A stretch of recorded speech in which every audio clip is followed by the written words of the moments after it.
Hello everyone, this is Razia bringing you another manga analysis for Hajime no Ippo. Today I wanted to get into what I believe is going to push Ippo over that line and bring him back into the ring. I will go by what I think is least important to most important, so make sure to watch the end of the video to see what I believe is going to bring Ippo back into the ring and bring out his monster.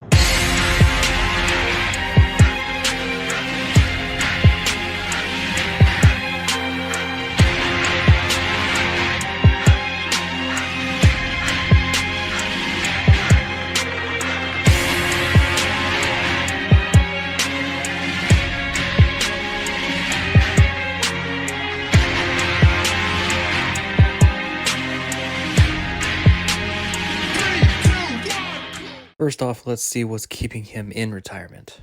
The least important, I would say, is his promise to retire to Kumi. I say this because the author had mentioned that he's not interested in a love story or romance. He has a love for boxing and used to be heavily involved in it. He even owns his own gym. He often takes weeks of hiatus for research to bring the most climactic scenes possible that are inspired by legacy fights. This could be why he always makes it so awkward between Ippo and Kumi. He either doesn't have the mind for building romance, or simply doesn't want it in his manga, or just playing into our protagonist's personality. It's probably all the above. In recent chapters, we've received a third-person point of view from Kumi while Ippo is fishing and thinking all about his friends heading to the world. This was right after Machiba's fight with Juan Garcia, and right before Ippo heads to Mexico with Sendo to be sparring partners for Volg's and Wally's upcoming matches. She talks about how much he feels like he's watching all of his friends rise up. Does he feel like he's sinking? Kumi talks about Ippo seemingly warming everyone around him, like a sun. And while the sun may set, it always rises again. Another amazing foreshadowing of Morikawa. Kumi doesn't want Ippo to go back to the ring because her fear for his death. She knows that Ippo retired because of the accumulated damage. Even though he was never actually confirmed by anyone to actually be punch drunk, he promised Kumi all those years ago that if he lost for a third time, he would retire. After Ippo spars with Volg and steamrolls him and showcases his new techniques, Volg and Sendo sit down for a heated argument about Ippo's condition. Volg wants to know what all the readers are thinking. Why is he upgrading if he's retired? Why is he retired in the first place? Is he planning on coming back to the ring? Was he even punch drunk? Volg's coach interrupts the conversation and goes into the philosophical and psychological side of things, which I love. He mirrors the ideas that I've had for a long time now. Ippo is like a latent seed. Both him and Kamigawa hold on to hopes of it sprouting again, lying in wait for a trigger to answer their hopes. There may even be multiple triggers that already exist. But just like a pistol, if there's no one to pull the trigger, then it forever remains stagnant. I do believe that there are multiple triggers that are within arm's reach.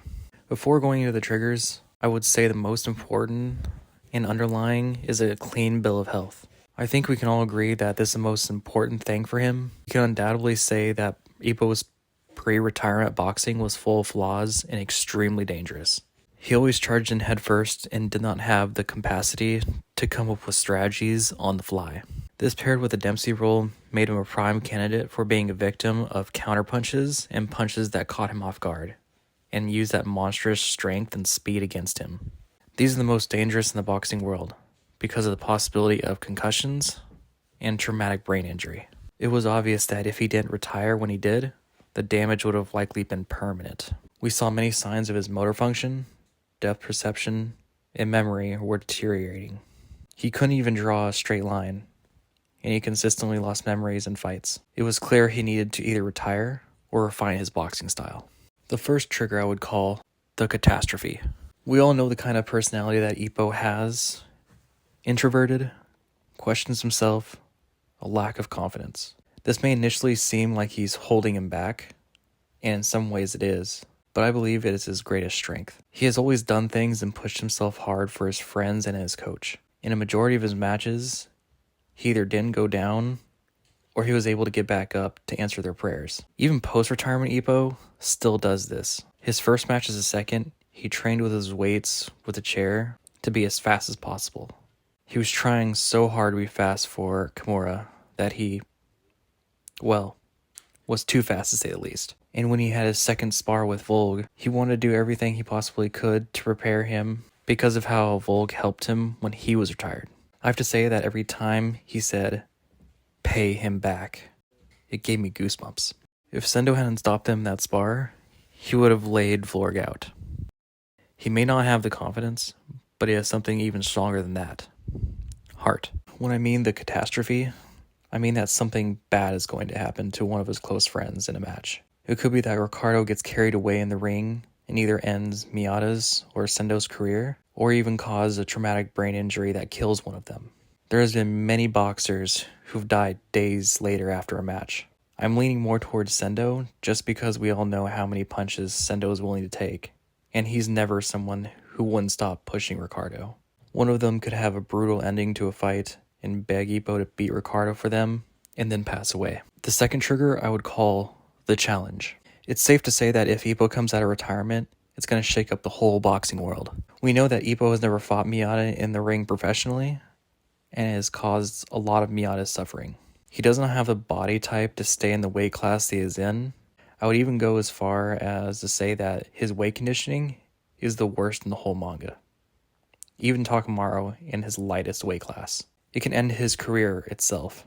He needs to dehydrate himself obsessively and train while even under the harshest conditions.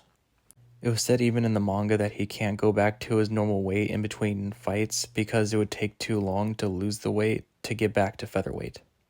Doing this makes him susceptible to heat stroke, exhaustion, heart issues, and kidney issues. When Miyata confronts Ippo about if he was actually punch drunk, he said that ironically, staying in featherweight, it was the very thing that took away his wings.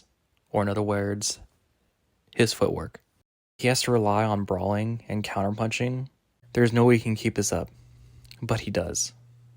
And hopes Ippo will return. He isn't the only one. The current featherweight champion, Amiya Kyosuke, has outwardly spoken about how angry he is that no one is left in the division that inspired him to become a boxer in the first place. When Ippo comes back and steamrolls his opponent in his return match, I think Itagaki will leave the gym and challenge Ippo, since he promised that he would prevent Amiya from getting to Ippo. We all know how much Itagaki looks up to Ippo and has always wanted to fight him.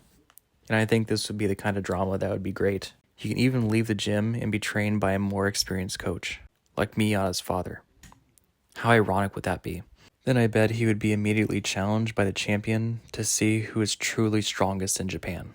I think this would be an amazing launching point for Ippo and even lead to a match in the Tokyo Dome, which has never been used for a boxing event. I think this will start on his road to even higher heights than Ricardo. I think he'll be challenged by some familiar faces and those from the new generation to test their grit.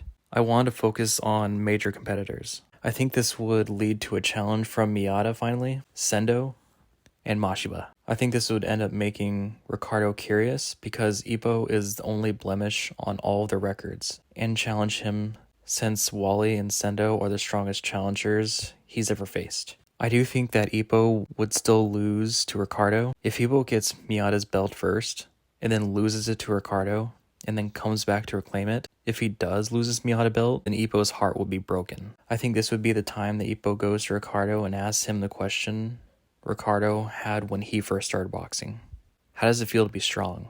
At this point, I think it'd be perfect for Ricardo to give him the answer, beat me, and maybe we'll both find out. Then we will see Ippo push harder and dig deeper than we've ever had before. With Miyata's belt on the line, he would have no choice but to be a monster and cross that line. If this does happen, then I think Mashiba and Volg will challenge him next, making Ippo a belt holder of 3 different weight classes, and giving him the confidence that he lacks. I think this would also be an amazing character development opportunity for Mashiba. While in Japan, if you're not a minor, you don't need consent for marriage from your parents or closest related male. But let's be honest, Kumi is about as forward about her feelings as Ippo. If Mashiba puts a deal on the table that if Ippo beats him in his weight class, then he would allow him to marry Kumi. It would be the fuel, that fire that Ippo needs, and be a way to get them together without Morikawa needing to write romance in his story. We all know how much he dislikes it. This would bring in all the spectators and all of Ippo's past opponents. If he hasn't had a fight in the Tokyo Dome at this point, then he would lead to the most hype match in the entire series. Undisputed featherweight champion Ricardo Martinez versus current WBA lightweight champion, current OPBF featherweight champion, and current IBF junior featherweight champion, Ippo Makanouchi. The next trigger would simply be Takamaro's retirement. I think Takamaru will play into effect simply because I think he's getting closer to the end of his career. Ippo has brought up questions before, why do you seem to be in a rush to get the belts? In which Takamaru replies, think of how many years you have to live. Out of those years, how long are you able to box? It isn't a secret to anyone that his right eye and right leg are affecting him. And the higher in weight classes he goes, the more likely he'll sustain a career-ending injury. His eye especially. A long left hook will lead to more clean, heavy shots to either his temple, chin, or eye. I think it would be amazing to have him become a second in Ippo's corner after he retires. Takamaru and Ippo have always had a special bond because of their dedication to the coach. In recent chapters, we have seen how compatible he is to be able to hold mitts for Ippo. It's like Takamaru was written to become his second and basically become Ippo's courage for him and push him further. Besides, we all know what Takamaru and Moro can do. Anything. Having a personality and strategist like him in Ippo's corner sounds like exactly what he needs. And also puts an end to the era of Hajime no Takamaru. And last and most important trigger, the final wish. In one of the last episodes in the anime, after Takamaru wins another title and gives all the belts to the coach, we find out that Coach Kamogawa made a promise to an old friend named Yuki. He promised her that, like a sunflower, he would sow the seeds and teach boxing with what him and Nakota learned, and that he will train a boxer who inherits his fists and become a world champion, and he would report it back to her.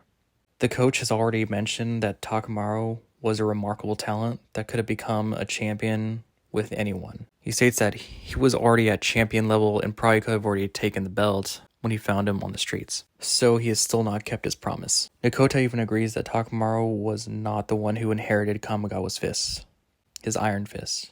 But there is such a student, Ippo. We often hear that the coach comes in and out of the hospital often and for an extended period of time and is seen to have coughing fits. I wouldn't be surprised if he was on his deathbed and begs Ippo to be Ricardo and get the world championship belt so he can fulfill his promise, finally. This would undoubtedly give him the means to abandon his humanity and become the monster he needs to unseat a legendary boxer, and to finally learn what it means to be strong, to be the sun, to be the champion with iron fists that hold all the hopes and dreams of his nation and all boxers. Thank you everyone who watched the whole video. I hope you enjoyed the analysis. There was a lot of theory crafting in this one, and I wanted to bring our community something truly special. I can't wait for the future of Hajime no Ippo and see exactly what ends up bringing him out of retirement. It would mean a lot if you liked and subscribed. Please comment if you have a different theory of what will happen and what you would like to see for future content. Bye.